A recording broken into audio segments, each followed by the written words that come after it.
अस्सलामुअलैकुम तमाम मुअज़्ज़िज़ सामईन व नाज़रीन।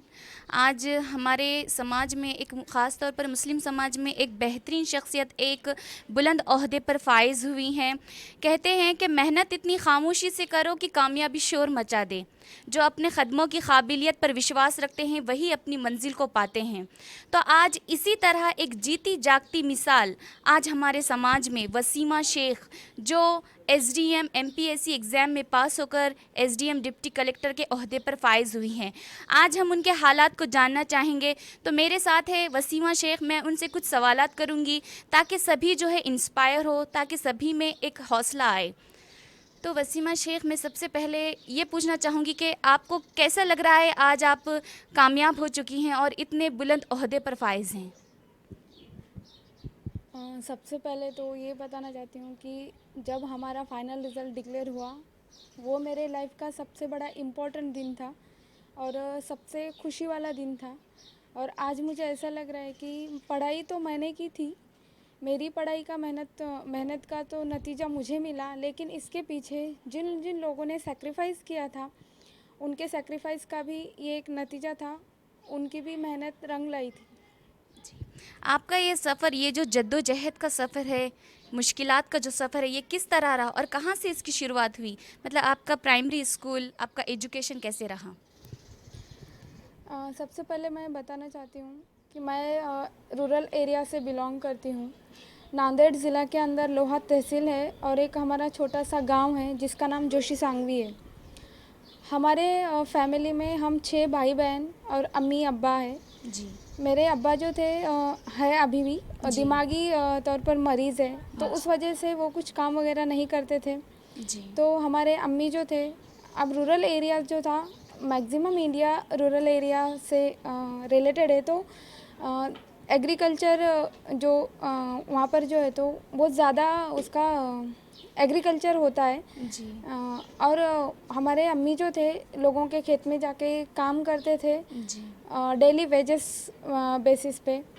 तो मेरी प्राइमरी एजुकेशन जो थी पहली से लेके फर्स्ट क्लास से 7th क्लास तक ज़िला परिषद के प्राइमरी स्कूल में हुई, जो कि मराठी मीडियम से थी। जी और देन आफ्टर मैंने जो थी मेरी सेकेंडरी स्कूल की एजुकेशन गांव में से ही हुई थी, जिसका नाम बाल ब्रह्मचारी वैरागी महाराज माध्यमिक विद्यालय जोशी सांगवी जी ऐसा था। 10th क्लास में मुझे 82% थे और मेरा जो था वो सेंटर में फर्स्ट थी मैं उस वक्त। और घर की हालत तो ऐसी थी कि जब स्टेट बोर्ड की एग्ज़ाम होती है 10th की, तो उसकी फ़ीस भरने के लिए भी हमारे पास पैसे नहीं थे। अच्छा। 335 यानी 350 350 कुछ ऐसा उसका फ़ीस थी, स्कूल फ़ीस। एक्चुअली वो भी नहीं थी उस वक्त मेरे पास। और तब जो है तो मेरी एक फ्रेंड थी जिसके पापा ने मेरी स्कूल फ़ीस भरी और मेरे घर पे बताया उन्होंने कि लड़की जो है तो आपकी पढ़ाई में माशाल्लाह होशियार है, ये कुछ बन सकती है, आप 10th की तो इसकी एग्ज़ाम होने दो, आगे देखते हैं, आप इसकी पढ़ाई मत रोको। ऐसा उन्होंने मेरे घर पे आके अम्मी को और भैया को कहा था। जी एक 10th का रिज़ल्ट जब आया हमारा तो मुझे 82% मिले थे और वो बात बहुत मायने रखती है मेरे लिए, मेरे लाइफ में, क्योंकि मैं जिस हालात से लड़ रही थी, मतलब घर की इकोनॉमिकल कंडीशन कुछ ठीक नहीं थी और जो था घर में इवन हमारे लाइट भी नहीं थी। जो केरोसिन होती है रॉकेल, उसका जी जो दिया होता है चिराग, मैंने उस पर 10th की पढ़ाई की थी। इतनी मुश्किलात से। जी। और कोचिंग क्लासेस वगैरह तो कुछ भी अवेलेबल नहीं थे, तो घर वालों के अंदर भी जज्बा आया कि ठीक है हमारी बच्ची कुछ कर सकती है, हम थोड़ा सा इसके पढ़ाई के बारे में सोचते हैं। तो उसके बाद की एजुकेशन हमारे गांव में सिर्फ 10वीं तक की स्कूल थी। जी बाद के एजुकेशन के लिए हमारे गांव में ही एक उस्मान नगर करके एक गाँव है, जो हमारे गांव से 6 किलोमीटर के डिस्टेंस पे है। जी और वहाँ पर जाने के लिए ट्रांसपोर्टेशन की कोई फैसिलिटी नहीं थी। गांव में एसटी की बसेस भी नहीं है, अभी भी नहीं है, तब भी नहीं थी। तो जाना तो पैदल जाना पड़ता था। 11th की पूरी साल मैंने अप डाउन किया, पैदल ही जाती थी। मेरे साथ में उस वक्त दूसरी 2 लड़कियां थी। गांव में से अपोज़ होता था हमारे पढ़ाई को, क्योंकि एक तो पैदल जाना पड़ता था और दूसरा ऊपर से मैं लड़की थी। बेसिकली हमारे सोसाइटी में लड़कियों के पढ़ाई को लेकर मतलब ज़्यादा लोग अपोज़ करते हैं, और एक ऐसा माना जाता है कि लड़कियां की पढ़ाई उतनी मायने नहीं रखती, या फिर पढ़कर भी वो आगे क्या करने वाली है। तो बहुत हुआ तो कोई छोटा मोटा जॉब करेगी, या कि घर में जाके शादी होने के बाद किसी का घर बसाएगी, या किचन में खाना बनाएगी, मतलब बस आपको इतना ही। सभी ने सपोर्ट किया है? जी, मेरे घर के लोगों ने और मुझे टीचर ने सपोर्ट किया है, और जो मैक्सिमम सोसाइटी से बिलोंग करने वाले लोग थे अदर के, तो वो मुझे अपोज़ करते थे। जी। तो 11वीं की एजुकेशन तो मेरी ऐसी ही हो रही थी, और जब मैं 12वीं में गई तो मेरे साथ में जो दूसरी 2 लड़कियां थी उनका ब्याह हो गया, उनकी शादी करा दी गई, तब मैं अकेली पड़ गई, मेरी कॉलेज बंद हो गई। उसके बाद फिर मैंने जो थी मेरे बड़े भाई शेख इमरान, इन्होंने मेरी स्कूल कंटिन्यू रहना चाहिए, इसलिए हमारे नानी के यहाँ पर मतलब मेरे ननियाल में कंधार में मेरी एडमिशन कराई प्रियदर्शनी गर्ल्स कॉलेज में। और वहाँ पर मैंने आर्ट्स फैकल्टी से मैंने 12th पास की। 12th में 83% थे, और माशाल्लाह। उस वक्त जो थी मैं तालुके में फर्स्ट थी, तब भी कोई कोचिंग क्लास नहीं था, डेली 10 किलोमीटर का अप डाउन था। लेकिन इंशाल्लाह उस वक्त जो थी एसटी बस अवेलेबल थी लकीली, तो मुझे उतना ज़्यादा कुछ प्रॉब्लम नहीं हुआ। मैं आराम से जो थी 12वीं की एग्ज़ाम पास हो गई थी, और घर वालों के अंदर भी एक घर वालों को भी कॉन्फिडेंस आया कि ठीक है, हमारी बच्ची होशियार है, कुछ कर सकती है, भले ही लोग हमें सपोर्ट ना करें लेकिन हम हमारे बच्ची को सपोर्ट तो करेंगे। आप विदाउट कोचिंग 12 पास जी। किए हैं? जी माशाल्लाह। तो मतलब वो कहते हैं कि तकदीर किताबें यूं ही बदला नहीं करती, मेहनत की कलम से ख़ुद ही लिखना पड़ता है। तो आज इसी तरह वसीमा शेख मैडम जी ने अपनी मेहनत की कलम से एक कामयाबी ओहदा, एक बुलंद मर्तबा फ़ाइज़ किया है। तो मैं पूछना चाहूँगी कि आप इतनी तकलीफ़ें बर्दाश्त किए हैं, कई मुश्किलात का सामना किए हैं, तो इसमें सबसे ज़्यादा सपोर्ट किसका था आपके लिए कि आप में इतनी हिम्मत आई कि मैं इतनी मुश्किलात का सामना करके आगे बढ़ूँ? मेरे लिए मुझे सबसे ज़्यादा अगर सपोर्ट था तो मेरे भैया का था, शेख इमरान का। जी। अगर मुझे कहीं पर भी कुछ वो भी क्या काम प्रॉब्लम करते आती, हैं? वो ऑटो रिक्शा ड्राइवर है। जी। जी। और उनके बाद मेरे अम्मी, जी। ये 2 लोग मेरे ज़िंदगी में बहुत अहम है। इनका सपोर्ट ना होता तो शायद मैं आज डिप्टी कलेक्टर बन ही नहीं सकती थी। जी। आपका ग्रेजुएशन कहाँ से हुआ और कब हुआ? 12th के बाद सब लोग मुझे अलग अलग सजेस्ट कर रहे थे। कोई लॉज़ के बारे में, मतलब बीए एलएलबी के बारे में कोई बता रहा था, कोई कुछ कोई कुछ। लेकिन मेरे भैया की राय ऐसी थी कि मैं जो थी YCMU यानी यशवंतराव चौहान महाराष्ट्र जी। ओपन यूनिवर्सिटी से बीए करूं एक्सटर्नल में, और रेगुलर में DTED यानी डिप्लोमा इन टीचर एजुकेशन, जो जी। प्राइमरी टीचर के लिए होता है। तो फिर मैंने वैसा ही किया। मैंने नांदेड़ के district institute of education and training से यानी डाइट से मैंने DED कंप्लीट की साइमल्टेनियसली, यानी साथ में ही मैंने उसके बीए की यशवंतराव चौहान महाराष्ट्र ओपन यूनिवर्सिटी से। 2015 में मेरा DED और BA 2 भी ख़त्म हो गए, जी। मतलब मैं एलिजिबल हो गई कॉम्पिटिटिव एग्ज़ाम देने के लिए। जी। फिर आपने कब सोचा कि मैं MPSC करके इस तरह एक बुलंद ओहदे पर जाऊं? मतलब ये आइडिया किस वजह से आया और कब आया? एक्चुअली ये आइडिया आने के पीछे एक आधा स्पेसिफिक रीज़न नहीं है, इसके पीछे बहुत सारे रीज़न हैं। जी।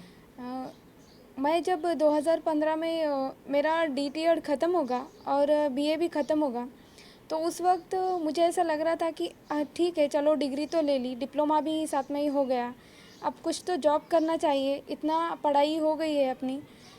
तब सोच रही थी, तो उस वक्त जो थी CET जो होती है कॉमन एंट्रेंस टेस्ट, जो टीचर के लिए ली जाती है, वो तो हुई नहीं।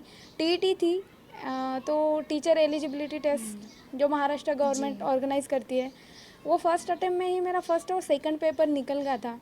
और उसका जो बेस होता है वो कॉम्पिटिटिव एग्जामिनेशन का ही बेस होता है, मतलब सिलेबस नियर अराउंड सेम होता है। तो फिर सब मुझे हमारे टीचर्स वो थे DED के कॉलेज में से मैं अकेली ही लड़की थी जो TET के फर्स्ट अटेम्प्ट में 2 भी पेपर पास हो गई थी। माशाल्लाह। तब डाइट के जो प्रिंसिपल थे, आज उनका नाम मुझे लेने में बहुत फ़ख्र महसूस हो रहा है, कानड़े सर ने मुझे क्या कहा कि शेख, आप जो है तो विदाउट एमपीएससी की प्रिपरेशन किए आप टीईटी फर्स्ट अटेम्प्ट में पास हो गए हो। जी। आपको मैं बताता हूँ एमपीएससी यूपीएससी का जो सिलेबस है और ये अपना टीईटी का सिलेबस नियर अराउंड सेम है। तो आपको जो है तो कॉम्पिटिटिव एग्जामिनेशन के लिए प्रिपरेशन करना चाहिए। फिर उसके बाद हमारे एक अनिल मुरकुटे सर थे, वो भी डाइट में अधिव्याख्या था यानी लेक्चरर है, जी। वो भी एमपीएससी थ्रू ही आए थे। तो तब सर ने मुझे थोड़ा गाइड किया कि एमपीएससी के ऐसे ऐसे एग्ज़ाम होता है, प्री होता है, मेंस होता है, देन आफ्टर इंटरव्यू होता है और अच्छे से पोस्ट होता है उसके अंदर। तो वो एक रीज़न था कि मैंने मेरा वहाँ पर जो था एमपीएससी करने का डिसाइड किया। और उसके पहले भी मुझे ऐसा लगता था कि जब मैं रूरल एरिया में मतलब सर्वाइव करती थी, मेरी 12th तक की पढ़ाई हमारे गांव तरफ ही हुई है, तो मैंने बहुत सारे प्रॉब्लम्स देखे हैं वहाँ के। जैसा एजुकेशन मतलब चाइल्ड एजुकेशन है, फिर लड़कियों को कितने सारे हालात से गुजरना पड़ता है पढ़ाई के लिए, एजुकेशन की प्रॉब्लम देखी थी। उसके बाद चाइल्ड मैरिज की प्रॉब्लम देखी थी। और जो डाउरी सिस्टम होती है यानी जो दहेज की प्रथा होती है जिसे मराठी में हुंडा पद्धति कहते हैं, वो भी देखी थी। और नियर अबाउट सारे प्रॉब्लम्स मैंने घर में ही फेस किए थे। जी। और मुझे लगता था कहीं पर तो भी कि सोसाइटी के लिए कुछ करना चाहिए। गवर्नमेंट एक्चुअली बहुत कुछ करती है, लेकिन वो जो बैकवर्ड क्लासेस है, एकदम पिछला तबका, उस तक पहुंचता नहीं है। जी। और मुझे लगता था कहीं तो एक एडमिनिस्ट्रेटर, गवर्नमेंट ऑफिसर, उसके पास इतने पावर्स होते हैं, रिस्पॉन्सिबिलिटीज़ होती है उसके ऊपर कि गवर्नमेंट के जो भी रिसोर्सेस है वो पब्लिक में अलोकेट करें। जी। तो मुझे लगता था कि मैं ये मेडिएटर अच्छे से बन सकती हूँ जी। और एक गवर्नमेंट ऑफिसर, गवर्नमेंट सर्वेंट अच्छे से बन सकती हूँ। और मुझे जो है तो कॉम्पिटिटिव एग्जामिनेशन के बारे में सोचना चाहिए।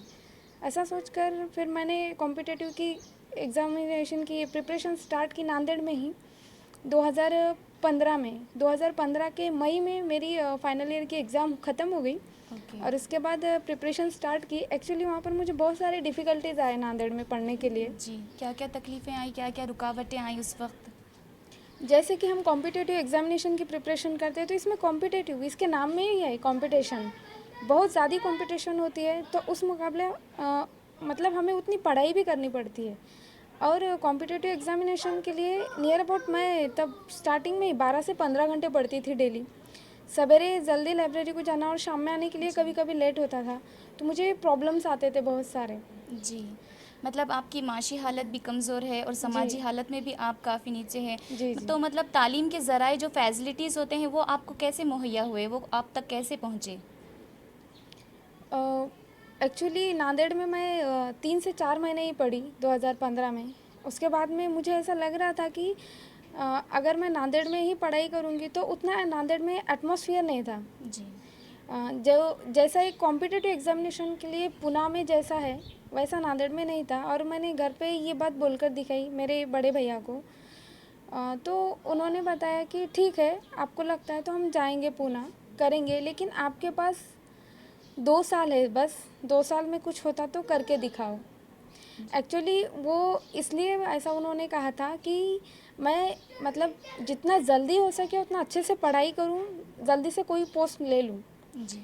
हाँ, क्योंकि घर की जो फाइनेंशियल सिचुएशन थी वो भी बहुत डिफ़िकल्ट थी।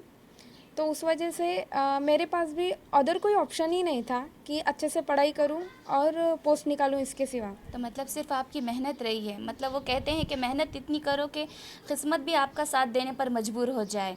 तो इसी तरह आपकी एक मेहनत है। और मैं पूछना चाहूँगी कि आप इतनी तकलीफ़ से आगे बढ़ी हैं और आज आपके साथ आपका घर ही नहीं, आपके ससुराल वाले भी आपके साथ हैं। जी तो ये जी। आपको किस तरह खुशी महसूस हो रही है कि आपके ससुराल वाले भी आपके साथ खड़े हुए हैं? जी, आज मुझे बहुत अच्छा लग रहा है। एक्चुअली मुझे लगता है अगर हर लड़की को ऐसा मायका और ससुराल मिले तो कैसा जी। हर कोई आगे जा आगे। सकता है। जी। मुझे लगता है हमारे कम्युनिटी में जो है तो लड़कियों को ज़्यादा मोटिवेट नहीं किया जाता है पढ़ने के लिए। और स्पेशली गवर्नमेंट सर्विस के लिए तो लड़कियां खुद होकर ट्राई भी नहीं करती है जी। और घर वालों का ज़्यादा मोटिवेशन भी नहीं होता है। लेकिन लकीली हमारे यहाँ पर जो था वैसा एटमॉस्फेयर था, मेरे ससुराल में भी है और उधर भी मेरे मायके में भी। एक्चुअली गवर्नमेंट सर्वेंट कोई नहीं है उधर, लेकिन मेरे भैया जो 12th तक पढ़े थे उन्हें अच्छी खासी जानकारी थी इसके बारे में, कॉम्पिटिटिव एग्जामिनेशन के बारे में। तो इधर से भी और उधर से भी मुझे दो भी साइड से सपोर्ट रहा है। माशाल्लाह। तो आप अपने मुस्लिम समाज को, जहाँ बेटियाँ आगे नहीं बढ़ती हैं, जहाँ बेटियों को आगे बढ़ाया भी नहीं जाता है, रुक जाती हैं, तो तालीम के मैदान में जबकि आगे होना चाहिए, जैसा कि आज आप यहाँ इस ओहदे पर फाइज़ है, तो आप क्या मैसेज देना चाहेंगी? मैं चाहती हूँ कि आप एक अच्छा सा मैसेज दें हमारी तमाम मुस्लिम बेटियों के लिए। मुझे लगता है सबसे ज़रूरी कोई चीज़ है आगे बढ़ने के लिए, तरक्की करने के लिए, तो वो एजुकेशन है। नेल्सन मंडेला जो कि अफ्रीका से बिलोंग करते थे, उनका एक मतलब बहुत ही फेमस सेंटेंस है। उन्होंने कहा था कि education is the most powerful weapon in the world, जिसकी वजह से हम जो चाहे वो चेंजेस ला सकते हैं, जो चाहे वो चेंजेस कर सकते हैं। और हमारे कम्युनिटी में जो है तो एजुकेशन के बारे में हम बहुत बैकवर्ड है। सच्चर कमेटी का एक रिपोर्ट था 2005 का, जिसमें उन्होंने कहा था कि बैकवर्ड क्लासेस जो जनरली माना जाता है SC ST, उनमें जितना लिटरेसी का रेशो है उससे भी बहुत कम है अपने मुस्लिम कम्युनिटी में। और उसके अंदर भी अगर देखा जाए तो लेडीज़ का जो है, मतलब लड़कियों का लिटरेसी रेट बहुत कम है, क्योंकि अपने यहाँ पर लड़कियों को एजुकेशन के लिए मोटिवेट किया ही नहीं जाता है। मुझे लगता है हमें जो है तो हमारी रिलीजियस तालीम जो है वो भी लेनी चाहिए, उसके साथ साथ में मॉडर्न एजुकेशन भी हमें लेना चाहिए। गवर्नमेंट के बहुत सारे स्कीम्स है माइनॉरिटीज़ के लिए, तो हमें उसके बारे में भी जानकारी लेनी चाहिए और उसका भी हमें जो है तो फ़ायदा उठाना चाहिए। जी। तो कहते हैं कि इल्म हासिल करना ज़रूरी है, लेकिन इल्म से कुछ हासिल करना ये भी इंतहाई ज़रूरी है। तो जिस तरह से बताए हैं मैडम ने कि हमें जो है इल्म हासिल करना है, तभी हम तमाम मालूमात हासिल कर सकते हैं। तो मैडम मैं आपसे ये एक आखिरी सवाल करती हूँ कि काफ़ी जो है हमारे समाज में बेटियाँ जो है आपसे काफ़ी इंस्पायर हुई हैं, और जो दूसरे भी मुस्लिम गर्ल्स हैं वो उनसे भी काफ़ी इंस्पायर हुई हैं।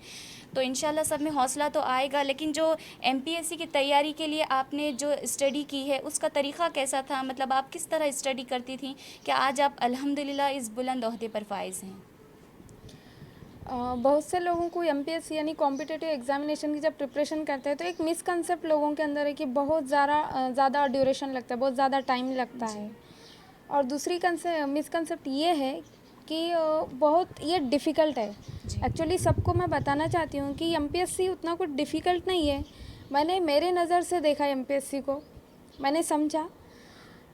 पहली दफ़ा जब मैं 2016 में पहला अटेम्प्ट दी थी मैंने सेल्स टैक्स इंस्पेक्टर का, प्रीलिम में फर्स्ट अटेम्प्ट में ही पास हो गई थी, और मुझे नियर अबाउट कट ऑफ से 18 मार्क्स ज़्यादा थे प्रीलिम में। और मेंस जब दी तो 2 मार्क्स से चला गया था फाइनल रिज़ल्ट। तो मुझे उस वक्त मैंने थोड़ा एनालिसिस किया और मुझे मेरी जो कमियां थी वो समझ में आई। और नेक्स्ट अटेम्प्ट में यानी 2017 में मैंने प्रीलिम भी दी, निकल गया, मेंस भी दी तो निकल गया, और सेल्स टैक्स इंस्पेक्टर का पोस्ट मिला। और देन आफ्टर 2018 में ही मैंने स्टेट सर्विस की जो एग्ज़ामिनेशन होती है गैजेटेड पोस्ट के लिए, मतलब डिप्टी कलेक्टर, तहसीलदार, BDO, तो उसके लिए भी एग्ज़ाम दी। प्रीलिम निकल गया 18 का, मेंस में भी मेरा फाइनल जो था इंटरव्यू का 2 मार्क्स से चला गया। तो उस वक्त फिर से मैंने एनालिसिस किया और जो मेरे जो वीकनेसेस थे उसे मैंने ढूंढ कर निकाल के उसे ओवरकम किया और स्टडी किया। बेसिकली कैसा होता है, हमें पहले समझ के लेना चाहिए MPSC क्या है, MPSC को क्या एक्सेप्टेड है। मतलब जब आयोग हमको कमीशन हमें जो प्रश्न पूछते, क्वेश्चन पूछते हैं, तो वो क्वेश्चन जो पूछने वाले हैं तो उनका पूछने वाले का माइंड हमें पता चलना चाहिए। क्वेश्चन कैसे फॉर्म होते हैं, क्वेश्चन पूछने का इंटेंशन क्या है। अगर हमें क्वेश्चन का जो एनालिसिस हमने ठीक से किया तो हमें MPSC का पूरा एग्जामिनेशन क्या होता है, क्यों एग्ज़ाम कंडक्ट की जाती है, GS का पेपर क्यों होता है, और CSAT यानी सिविल सर्विस एप्टीट्यूड टेस्ट क्या होती है और क्यों कंडक्ट की जाती है, ये एनालिसिस के बाद समझ में आएगा। और रही बात दूसरी ऑथेंटिक बुक्स, तो ये सबसे ज़रूरी है। बहुत सारे लोग कोशिश करते हैं, लेकिन कैसा कहीं ना कहीं उनकी डायरेक्शन गलत होती है, गलत रेफरेंस मटेरियल यूज़ करने की वजह से वो नाकामयाब रहते हैं। तो ऑथेंटिक बुक यूज़ करने चाहिए। और देन आफ्टर जो है तो सबसे इम्पोर्टेंट पढ़ाई में कंसिस्टेंसी होनी चाहिए। मैं डेली 12 से 15 आवर्स पढ़ती थी कंटिन्यूसली मैंने 2 साल पढ़ाई की और तीसरे साल में मतलब 2 साल 3 महीने के बाद ही मेरा सेल्स टैक्स इंस्पेक्टर का रिज़ल्ट आया था। और सबसे इम्पोर्टेंट है आपका डिटर्मिनेशन और डेडिकेशन। मैं जब घर से गई 2016 में पुणे को, तब मैंने डिसाइड किया था कि मैं जब घर पे लौटूंगी तब कुछ ना कुछ मेरे पास डेजिग्नेशन होना चाहिए, ताकि मैं सबको बता सकूं कि आज वसीमा शेख इस अहदे पर है। क्योंकि मुझे जो था सोसाइटी में से बहुत मेरे एजुकेशन को अपोज हुआ था, मेरे वजह से मेरे घर वालों को भी बहुत सारी बातें ताने लोगों की सुननी पड़ी थी। और जब मैं घर से जाने के बाद 2 साल के बाद लौटी, तब मेरे पास सेल्स टैक्स इंस्पेक्टर की पोस्ट थी। तो मुझे लगता है आपका डेडिकेशन भी उतना ही मैटर करता है। और सबसे इम्पोर्टेंट बात, हम हमेशा जो थे अपने इंफ्रास्ट्रक्चर ये नहीं है, वो नहीं है, ये प्रॉब्लम, वो प्रॉब्लम्स, ये सब इशू बनाते रहते हैं। मुझे लगता है ये कभी हमारे तरक्की के अंदर बैरियर्स नहीं हो सकते। अगर ठान लो तो इसको हम आसानी से ओवरकम कर सकते हैं। कॉम्पिटिटिव एग्ज़ाम हो या कोई भी फील्ड हो, डॉक्टर बनना हो या इंजीनियर बनना हो या टीचर बनना हो, अगर आप ठान लो, आपका डेडिकेशन उतना स्ट्रांग हो और मेहनत करने की तैयारी हो, तो आप चाहे जो मकाम वो हासिल कर सकते हैं। आज आप एसडीएम के ओहदे पर हैं, डिप्टी कलेक्टर के ओहदे पर हैं, माशाअल्लाह इतनी बुलंदी पर आप हैं। क्या आगे भी मुस्तक़बिल में आपके कुछ अज़ाइम हैं, कुछ मकसद हैं जिन पर आप पहुंचना चाहती हैं? जी हाँ, मैंने सोचा है कि मुझे आईएएस के लिए प्रिपरेशन करना है, माशाअल्लाह। लेकिन मुझे बेसिकली इसके बारे में कुछ उतना पता नहीं है। लेकिन अभी मैं इसके आगे से वो स्टार्ट करूँगी पढ़ाई। बाय प्रमोशन तो मुझे मिलेगा एडिशनल कलेक्टर, लेकिन फिर भी मेरी एक ख्वाहिश है कि मैं यूपीएससी ट्राई करूँ, सो मैं करूँगी। जी माशाल्लाह। मैं आखिर में बहुत बहुत ज़्यादा शुक्रिया अदा करती हूँ आपका कि आपने समाज की तमाम बेटियों के लिए वक्त निकाला, और मैं आपको तहे दिल से मुबारकबाद देती हूँ। सभी की तरफ से, तमाम समाज की तरफ से, सभी अवाम की तरफ से मैं आपको तहे दिल से मुबारकबाद देती हूँ। तो मैं सभी को कहूँगी कि इस तरह हमें मिसाल बनना चाहिए, आगे बढ़ना चाहिए, तालीम के मैदान में, हर मैदान में, और कुछ कर दिखाना चाहिए। जज़ाकल्लाह, खुदा हाफिज़। खुदा हाफिज़।